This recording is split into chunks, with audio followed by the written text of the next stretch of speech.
Central Massachusetts Regional Planning Commission. Good morning, everybody. Thank you very much for the invitation from Massachusetts to be represented here. I appreciate it. Again, my name is Vera Kolias. I'm one of the principal planners with the Central Mass Regional Planning Commission. We're one of 13 regional planning agencies for the state of Massachusetts. And I'm here to talk about the Blackstone Valley Prioritization Project. Thanks. This project's process is based on two similar regional planning projects that have already completed in Massachusetts, one in the southeastern part of the state and one in the 495 Metro West area. We're working with the Blackstone Valley Chamber of Commerce and also the Blackstone River Valley National Heritage Corridor Commission. So thank you, Donna, for coming and representing as well. I appreciate it. The study area includes the 11 communities in the Blackstone Valley in Massachusetts: Blackstone, Douglas, Grafton, Hopedale, Mendon, Millbury, Millville, Northbridge, Sutton, Upton, and Uxbridge.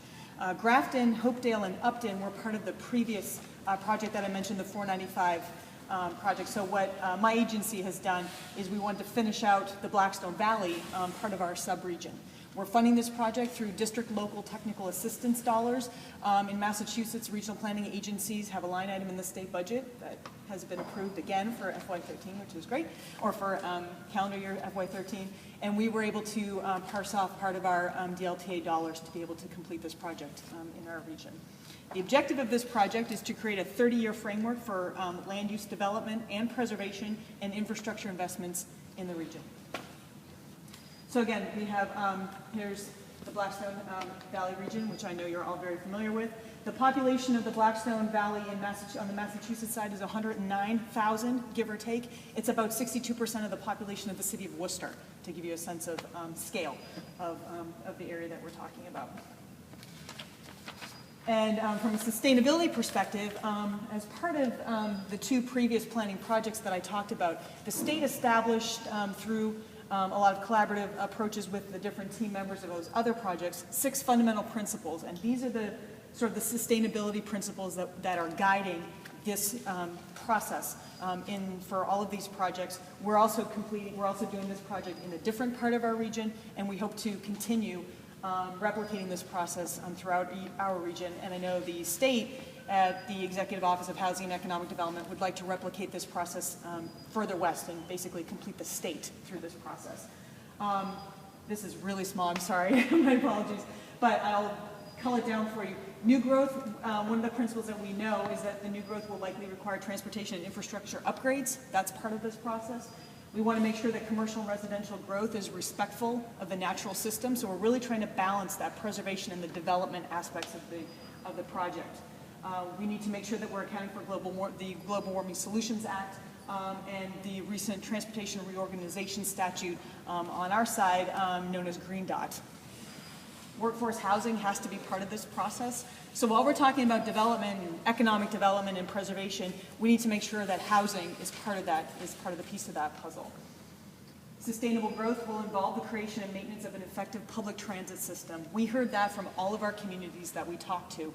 So while transportation infrastructure is something that we're asking folks to identify, are there interchanges or intersections or roadways that need to be part of this mix for infrastructure investments? Public transit came up every time. Basically, can we connect the Worcester Regional Transit Authority and what you have folks have down here in Rhode Island and use 146 as a way of connecting Worcester and Providence and do that through public transit? And finally, coordinating planning and implementation across municipal boundaries. So again, we're trying to create this shared framework for priorities for development and preservation and infrastructure investments, and that's both at the local, regional, and state level. The state really wants to hear from communities. They want to hear what are your preservation and your development priorities, and what have you identified for infrastructure priorities within your community. So while it's a ground-up approach to identify those priorities, the state really wants to hear it. So we're trying to kind of meet in the middle and figure out what's going on in the community so that the state knows where to focus its investments, both on the preservation side and on the development side as well. We want to create a regional context for planning. Regional planning is a tough thing to do, and I work for a regional planning agency, but certainly in Massachusetts, and I'm not as familiar with the Rhode Island situation down here, but we're a very municipal-focused kind of government. It's all home rule, 351 little areas that are all making decisions on their own, and we're really trying to figure out how do we connect those priorities and create that dialogue amongst communities. So hopefully we can do more with less. And finally, again, back to that regional idea, raising the awareness of what folks have in common. These municipalities have a lot in common, and certainly in the Blackstone Valley, a lot of that dialogue's already happened. So this has been a really terrific region to work in because those communities are already talking amongst one another. So from a process standpoint, we started in the early spring looking at local plans, studies, existing information, trying to figure out what have communities already identified within master plans, open space plans, et cetera, for their priorities for development, preservation, and infrastructure. We met at the staff level with either town administrators, managers, the town planner, if there was one. Not all of our communities have a town planner, so we tried to figure out who at the staff level can we meet with to try and get another check. So here's what we know, and we had these big maps with markers and trying to figure out, this is what I think I've heard as your priorities from your existing documentation. What else do I need to know? What have we missed? Then we brought that map to community level meetings. Planning board, board of selectmen, conservation commission, local meetings of everyone coming together. So the public level, so we brought that back out to another scale and asked, again, here's what we think we know, here's what the project's about, what else do we need to know? And again, all of this, the whole purpose of this project is to be able to communicate to one another, certainly at the regional level, but back to the state. Here are our identified priorities. This is where we want to focus our energies from a development perspective and from a preservation perspective. State doesn't have enough money to fund all of the different projects that folks are looking to fund. They really want to hear where are the priority areas in these communities. We had a regional forum back in June to sort of share all of this information with the communities, and I'll talk about that in a second. We went back through, and what we're trying to do with these local priorities that have been identified is we're screening them for regional level priorities.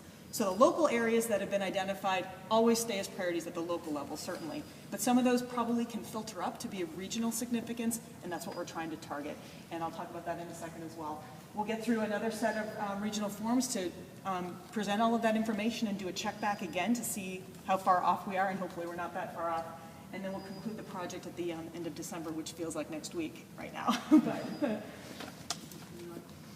So again, we started with a local perspective, and we asked folks to identify in their communities where are your priority areas for preservation, where are your priority areas for development. Do you have some areas that are kind of a combination of preservation and development? And then we asked for significant transportation investments and any other infrastructure investments. And by that, what we heard was wet infrastructure, stormwater, water, and sanitary sewer. Those are the other infrastructure investments that we were hearing about. That the lack of was creating a constraint for development. And certainly along the 146 corridor itself, there was identified a lack of that kind of wet infrastructure to help produce some more development areas or make them a little bit more developable and encourage development in those areas for developers. So from the process perspective, these are, I just use Northbridge as an example community, but this is the base map for Northbridge. And what you'll see are these darker green areas, those were the identified local preservation priority areas. The orange are the development areas. You see the bikeway. The bikeway identified here as a transportation investment. So the bike path was identified in all the communities as an infrastructure investment, as a transportation infrastructure investment. So when I get to the statistics of what's been identified sort of from an acreage perspective, the bike path was not a preservation priority, it was a transportation infrastructure investment priority. So once we started so each community had their own individual town map, and we basically glued them together. So here's Northbridge again, but here's Sutton, Douglas, and Uxbridge. So we grouped them in multi-municipal maps so that folks could get a sense of, all right, what's happening when we start putting these different local priorities together? How do they match up with their neighbors? And what you start to see is, for example, here we've got in Uxbridge, we've got a couple of priority development areas on either side of 146. So let's take a look at that as a pod or a node of development opportunity. This area right here in the center is where all four communities intersect. They've all identified a priority development area in all four communities right there at the interchange. We call that the four-town area. And those communities are already working on figuring out how to promote this area as a sensible, logical growth or development area right along 146. And then finally, everybody's put together. So here's Northbridge again, and here's how the whole Blackstone Valley shakes out from a local priorities perspective. So these are all of the identified preservation areas, development areas, and infrastructure investments. And at the end of the day, 100 areas were identified in total. 63 of them are development areas, and 35 of them are preservation areas, and the final 2 are the combination sort of PPA, PDA areas. The priority development areas cover just under 7,000 acres of area, and they're a combination of areas that are either currently undeveloped, but we have a lot of infill or redevelopment opportunities that were identified. 15 of the priority development areas are in downtowns or in villages, so we saw a real emphasis on downtown and village redevelopment. 7 of them are specifically mill redevelopment areas. So of course, in the Blackstone Valley, that redevelopment opportunity is a huge theme and as running through from a development perspective in the region. The priority preservation areas cover just under 6,500 acres of areas. Several of the areas cover land surrounding ponds and rivers to maintain habitat and corridors. 6 of the priority preservation areas are active working farms. So that agricultural piece was also identified as a really important preservation piece within this valley, and that's another running theme throughout this identification process that we're finding.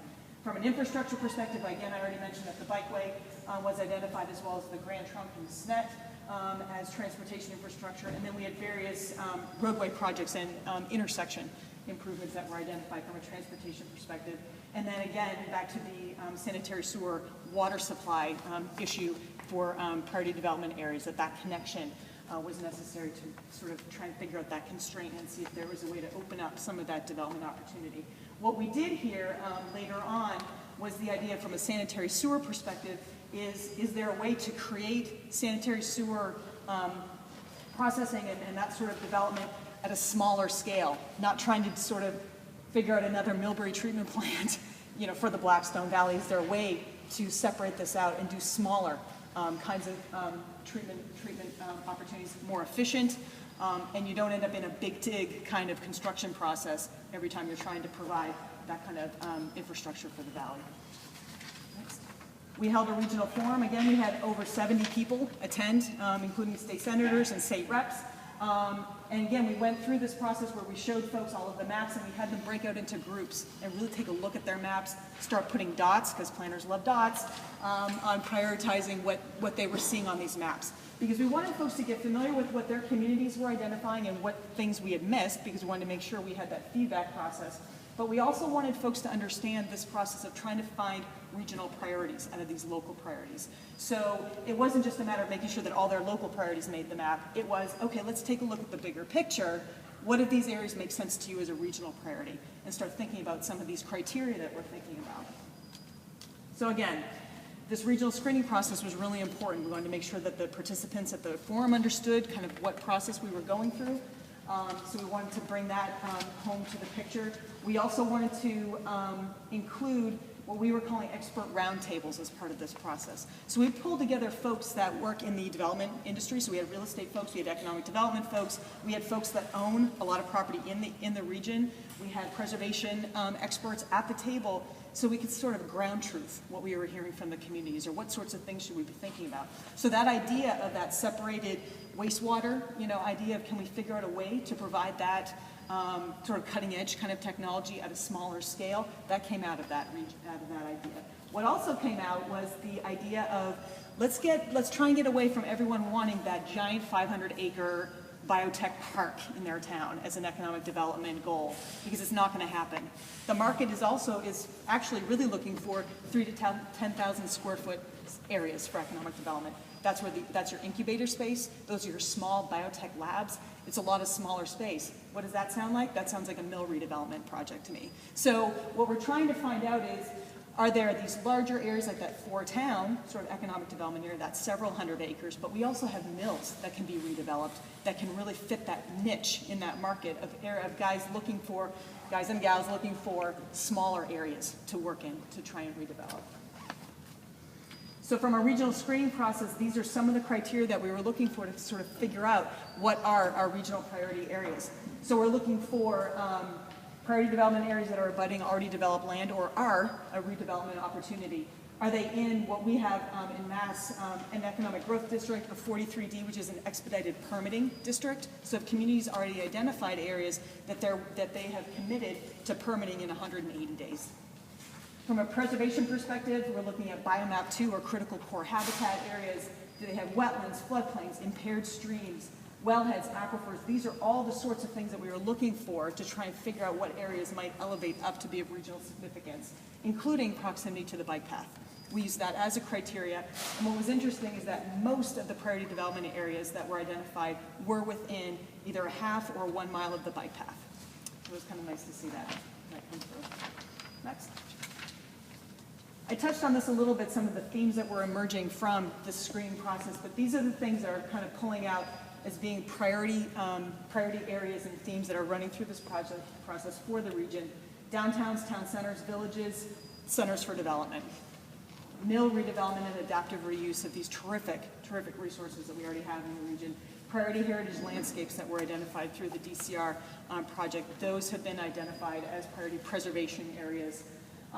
And Route 146 itself certainly as a key spine to economic development in the region, but with the caveat that this is parkway development. So there are some design guidelines that are going to be part of how that 146 corridor might get developed. So we're not talking about, the development right on the road and sort of ruin kind of what we think of as that theme of what is 146, what does that look like when you're driving through the Blackstone Valley. So we want to definitely maintain that.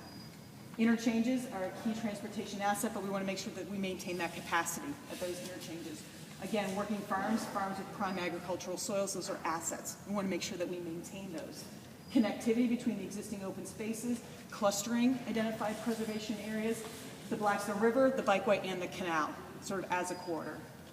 And historic preservation as a key piece to this whole thing. So at the end of the day, we've gone through our second round of screening. We've got those 63 priority development areas down to 24. So that's sort of how we ended up pulling all those down. We've got about 3,500 acres of identified priority development area as a draft right now. The 35 preservation areas were pulled down to 28. So that was sort of the point. We've got 100 local priority areas. How many regional priority areas can we get that down? So we've shaved off over a third of those folks and clustered them into what we believe is at least the first pass of what are regionally significant priority areas. Many of them have been combined, so that 4-town area is actually a combination of 6 or 7 priority areas. That's one priority area now, so that's sort of where we are with that. And the goal of what we're going to be doing with that information as a next step is we're going to model the transportation impacts of what does that mean. What does it mean to focus your development in these clusters as opposed to dispersed growth? We want to see what are there are pros and cons to that approach, certainly because you're concentrating growth in certain areas as opposed to spreading it out. But we want to see what that means from a transportation perspective, given that we have some key transportation routes in the valley: 146, Route 16, 122. We want to make sure we want to see what that does to that transportation system.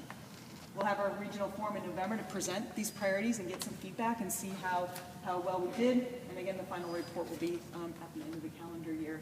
We have a website up for the project off of my organization's website, cmrpc.org/BVPP, and you can certainly contact me at any time if you have any questions. I hope I covered everything. Thank you very much.